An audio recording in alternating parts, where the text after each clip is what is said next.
So if all you do is keep acquiring customers that are leaving through the back door, you're going to be in trouble fast. Absolutely, absolutely. Why do you think it is that drives sales to potentially, I don't want to use the word, but overpromise? Well, a lot of it is the incentives. For example, I worked with a company where the sales teams were hitting their numbers off the charts. Like at the end of every quarter, they had these great booking numbers. And at that time, that's what they were being incentivized on. They were all about growth. And up until a few years ago, for most startups, it was all about growth at all costs. And so they're incentivized to close all these deals. But what happened with this company was during the implementation, during the onboarding, a lot of these customers were poor fit customers.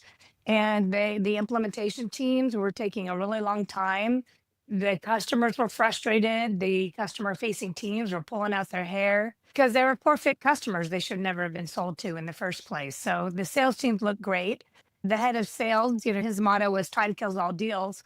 But the irony was that they had to keep coming back in with these poor fit customers to meet with the buyer, to redefine expectations. They had to bring the legal team in to rewrite the agreements and contracts. And Right.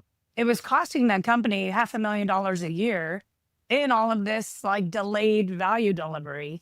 And it was actually slowing down the sales teams, even though they thought that, by selling to anyone, it would speed things up. And not to mention the opportunity cost of the sales team having to be focused on this ongoing sale instead of generating new business and new Exactly. revenue. Huge, Yeah. huge opportunity costs.